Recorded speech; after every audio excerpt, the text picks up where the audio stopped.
Բարի օր հարգելի հետևորդներ, եթերում ABC լուրերն է, ես Գառնի Մութաֆյանն եմ, կարևորը նախ համարոտ։ Ալեն Սիմոնյանը կմեկնի Թուրքիա, ովքեր են պատվիրակության կազմում և ինչ օրակարգով են մեկնում Ստամբուլ։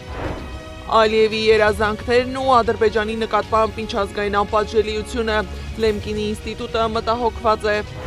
Ադրբեջանի վարչապետը նույնականացրել է Թրիփն ու Զանգեզուրի միջանցքը, ինչ է հայտարարել Ալի Ասադովը։ Ազգային անվտանգության ինչպիսի հայեցակարգ է պետք, քննարկում են փորձագետները։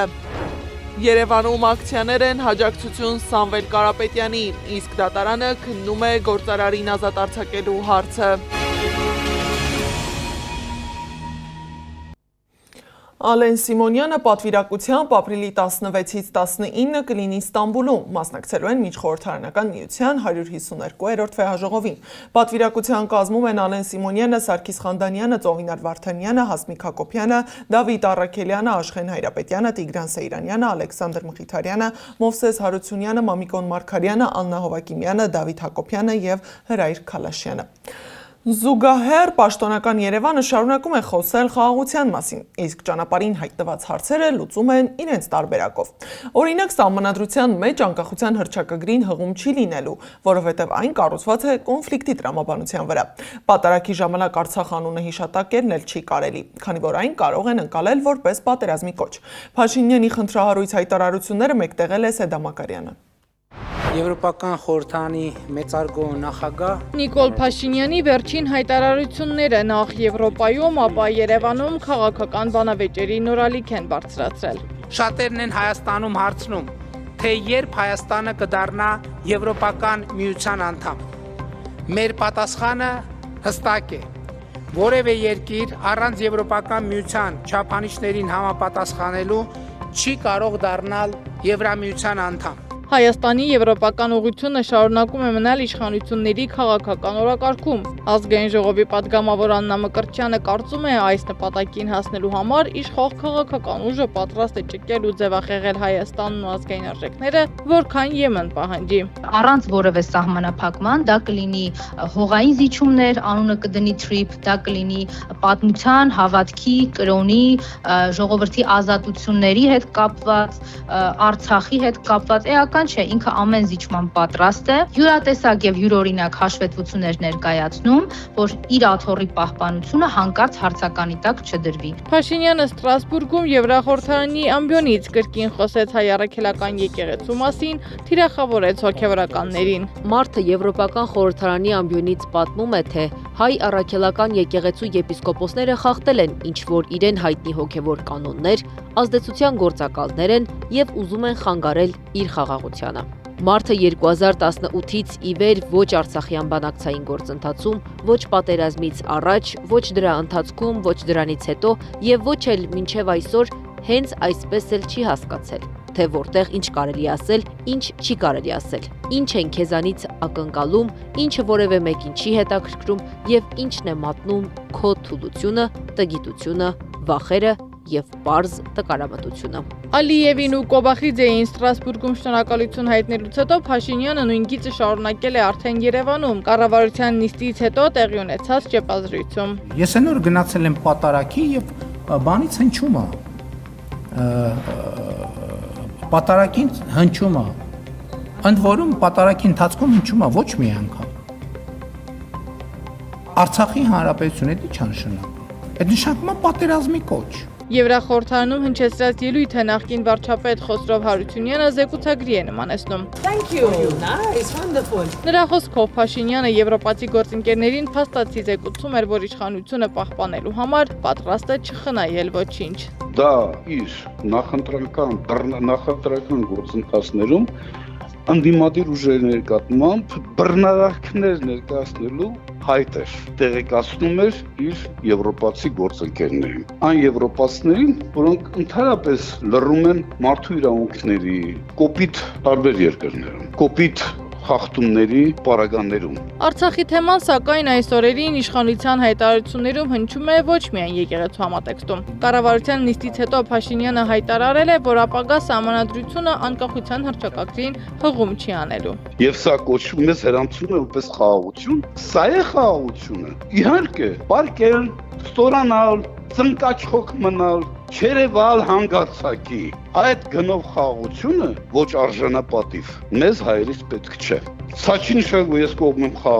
պատերազմի։ Ես ասում եմ, կա արժանապատիվ խաղաղություն հաստատելու, այդ թվում նաև միջազգային հանրության աջակցությամբ եւ միջազգային իրավունքի օգտագործմամբ։ Ռեալ հնարավորություններ։ Միևնույն ժամանակ վարչապետը խոսել է նաև վերջին շրջանում լայն արձագանք ստացած մեկ այլ որոշման մասին։ Փաշինյանը հայտարարել է, որ հենց իր որոշմամբ է աշխատանքից ազատվել Հայոց ցեղասպանության թանգարան ինստիտուտի տնօրենը։ Մասնագետները վստահեցնում են, փորձում են ընտրությունից առաջ վախի մթնոլորտ ստեղծել։ Պարզապես հաշվանդալում են հանգամանքը, որ ընտրությունները մոտենում են, ինքը փորձելու է մարդկանց վախեցնել, որ եթե ինքը չլինի իշխանության, ապա կլինի պատերազմ, ինքը հենց այդ տրամաբանությամբ կփաթեթ սկսել է իր նախընտրական արշավը։ Եվ Եվրոպայում իր ելույթները, եւ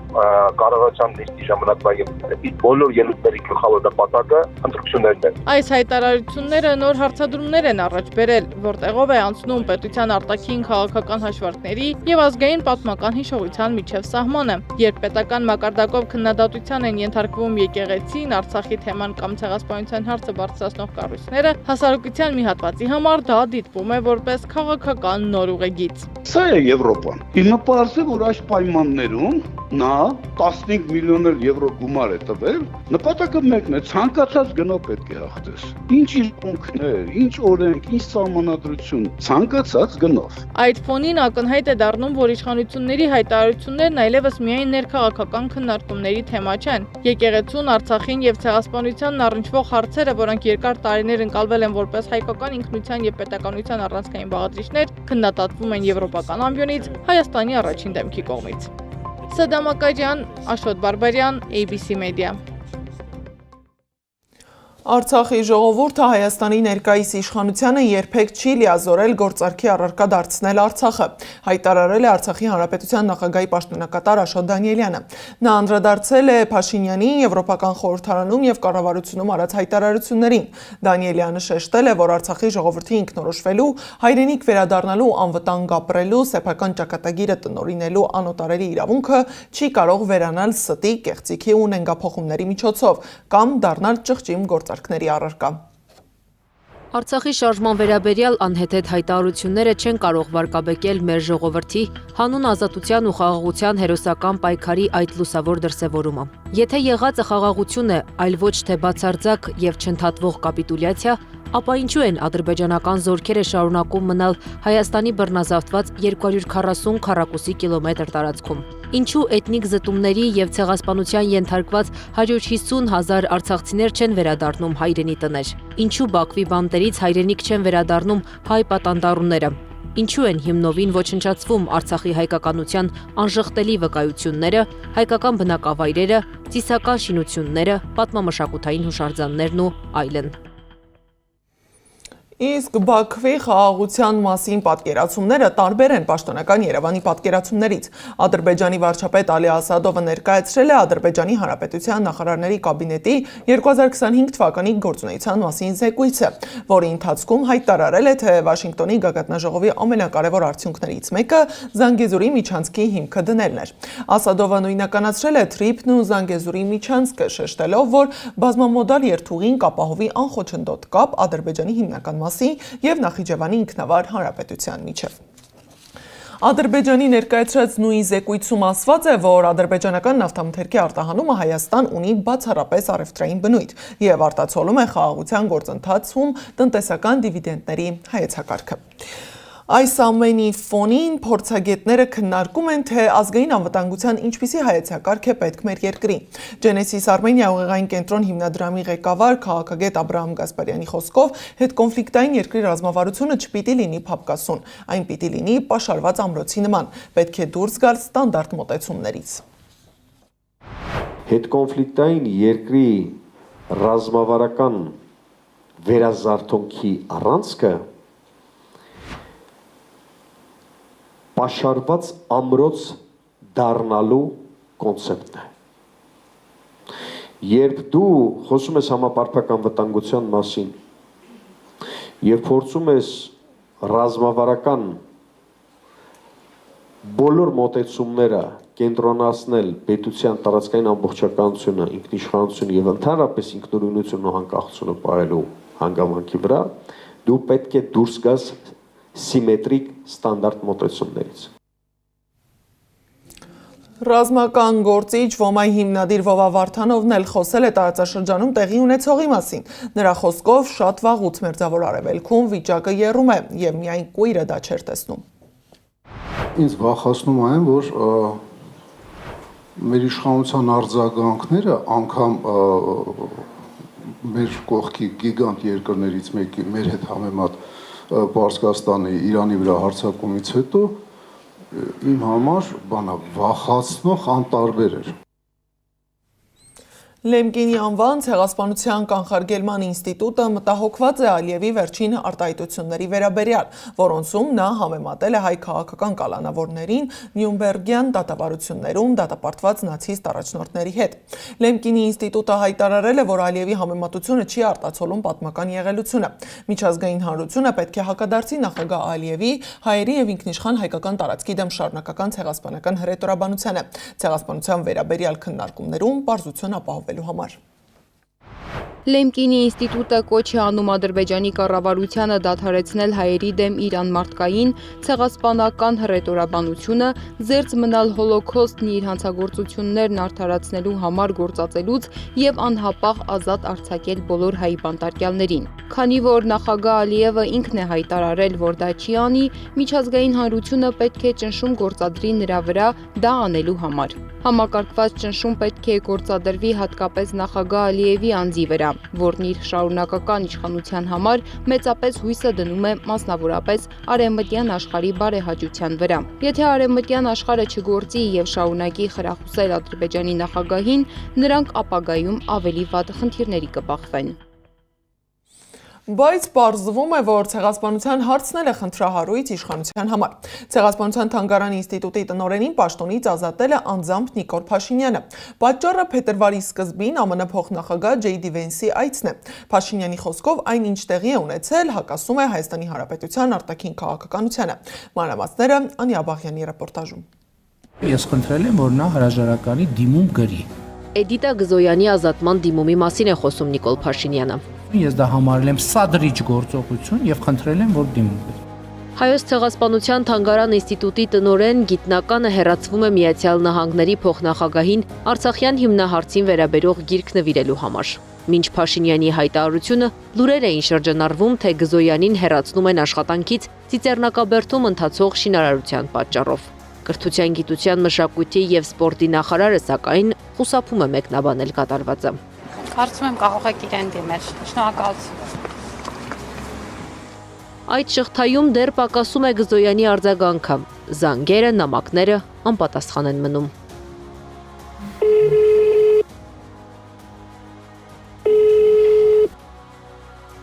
Փաշինյանի որոշումը խախտում է գիտնականի ակադեմիական ազատությունը, նշում է Ղուկասյանը։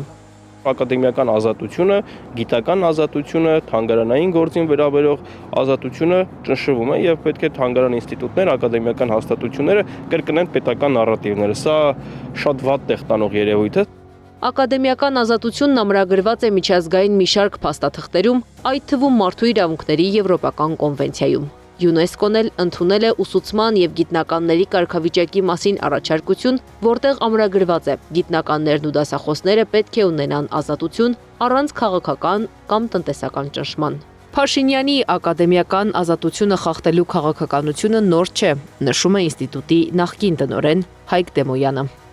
Մենք ունենք հերթական ցինիկ դրսևորումը ներկա իշխանությունների Ծիծեռնակաբերդի հանդեպ։ Դա սկսվեց 18 թվականին Արայիկ Հարությունյանի խուլիգանական ներխուժումով, հիշում եք աղմուկը, սկանդալը, որ սարքեցին, ոչնչից, այսինքն որևէ կոնֆլիկտ չկար իրենց հետ, որևէ հիմք չկար բախուման, բայց իրենք գնացին, ստեղծեցին այդ սկանդալը, որպեսզի ես թանգանում որևէ այլ պաշտոն, տնօրենից ժամկետը լրացել էր, գիտեք, որևէ այլ պաշտոնի չմնամ, Միացյալ Նահանգների փոխնախագահին Սումգայիթի եւ Բաքվի ջարդերի պատմությունն ու Արցախյան հակամարտությունը ներկայացնելը սադրիչ որակելն ու աշխատանքից հեռացնելը հստակ վերաբերմունք է թե Արցախյան հարցի, թե ցեղասպանության ճանաչման, ընդգծում է Ղուկասյանը։ Հայաստանի պետական քաղաքականությունը ցեղասպանության միջազգային ճանաչման հարցում փոփոխվել է, բայց նաև մենք տեսնում ենք, որ փոփոխվում է ցեղասպանության հարցի վերաբերյալ առհասարակ խոսույթը, նարատիվները, որոնք առնչվում են հայոց ցեղասպանության խնդրին, ոչ միայն պետական քաղաքականությունը կամ միջազգային ճանաչման գործընթացին սատար կանգնել, ինչը ֆիքսված է Հայաստանի Հանրապետության անկախության հռչակագրում։ Նոր սահմանադրությունում հղում չեն անի, ասաց Փաշինյանը։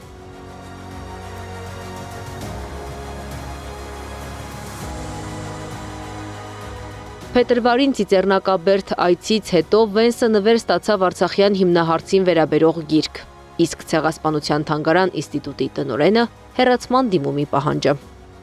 Անիա Բաղյան, Սայդա Մակարյան, Մհեր Դավթյան, Նոնա Գևորգյան, ABC Media։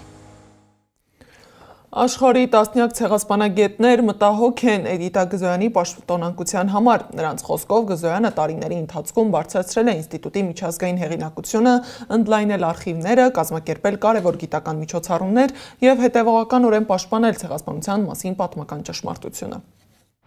Հայոց ցեղասպանության թանգարան ինստիտուտը պարզապես զբոսաշրջային վայր չէ, այն պատմական հիշողության եւ գիտական կենտրոն է, շղթման եւ խեղաթյուրման դեմ պաշտպանվածություն։ Դրա ղեկավարությունը պետք է պաշտպանված լինի քաղաքական միջամտությունից, այլ ոչ թե ենթարկվի դրան։ Դոկտոր Գզոյանի հարկադիր հեռանալը սարսափելի ուղերձ է հղում ամենուրեք գտնվող գիտնականներին եւ պատմաբաններին, որ մանրազնին հետազոտությունները եւ ճշմարիտ հիշողությունը կարող են փոխարինվել դիվանագիտական հարմարավետությամբ։ Մենք խստորեն կոչ ենք անում Հայաստանի կառավարությանը զերծ մնալ ինստիտուտի ղեկավարության գործերին միջամտելուց։ Մենք կոչ ենք անում իշխանություններին հարգել Հայոց ցեղասպանության թանգարան ինստիտուտի անկախությունը եւ ապահովել, որ դոկտոր Գզոյանին թույլատրվի շարունակել իր աշխատանքը առանց քաղաքական ճնշման կամ միջամտության։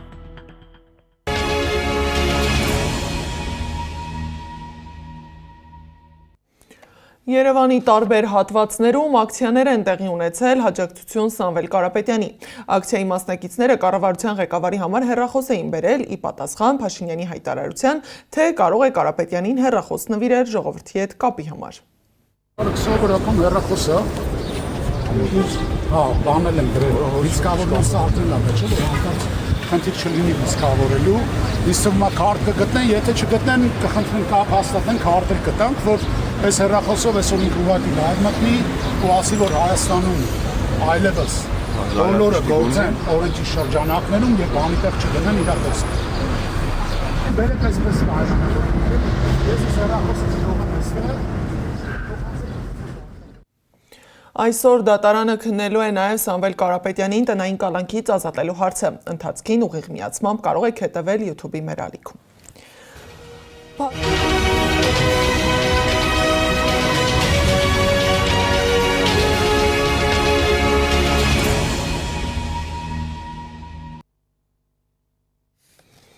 Փաստաբան Արմինե Ֆանյանը հայտնել է, որ վերաքննիչ քրեական դատարանը բավարարել է նաև Իզմիրլյան բժշկական կենտրոնի բուժական գծով փոխտնօրեն Տիգրան Նալբանդյանի աշխատասենյակում կատարված խուզարկության վերաբերյալ ներկայացրած բողոքը։ Այսպիսով արդեն երրորդ որոշմամբ հաստատվում է, որ Իզմիրլյան բժշկական կենտրոնում կատարված խուզարկությունները թույլատրելու վերաբերյալ ստորադաս դատարանի որոշումներն անհիմն են, գրել է փաստաբանը։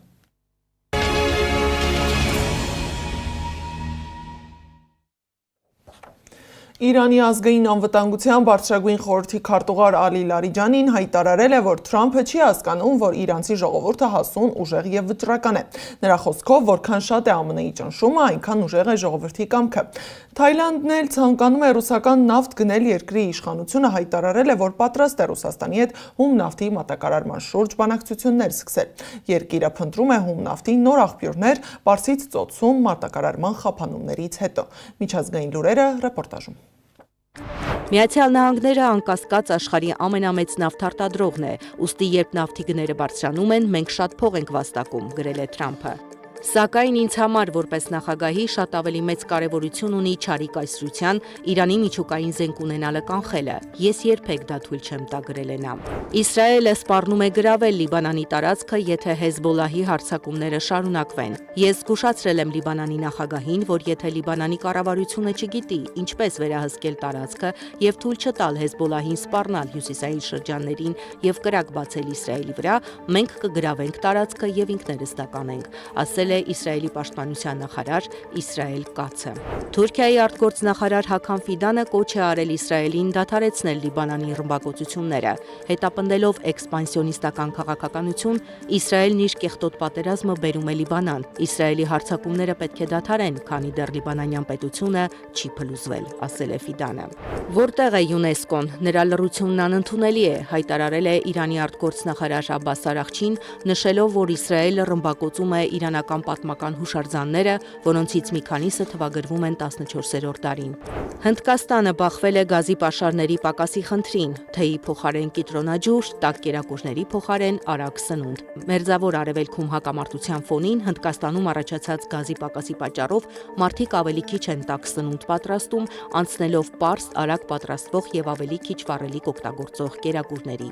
Դանիայի էներգետիկայի նախարարն էլ կոչ է արել երկրի բնակիչներին կրճատել վառելիքի օգտագործումը Իրանի պատերազմից առաջացած ճգնաժամի ֆոնին։ Խնդրում եմ, եթե մեքենա վարելու կարիք չունեք, մի վարեք, ասել է նա։ 6 տարվա ընթացքում առաջին անգամ Պեկինից Փենյան է ուղևորվել առաջին ուղևորատար գնացքը։ Ծառայությունը դադարեցվել էր 2020 թվականին կովիդի համավարակի բռնկման ժամանակ։ Նշվում է, որ այսպիսով Չինաստանը քայլեր է ձեռնարկում հարևան երկրի հետ կապերի վերականգնման ուղղությամբ։ Եվ վերջում նարնջագույն ավազաբլուրները սպիտակ հագած, Սահարայի անապատում ձյուն է տեղացել։ Զարա Սարգսյան, Աշոտ Բարբարյան, ABC Media։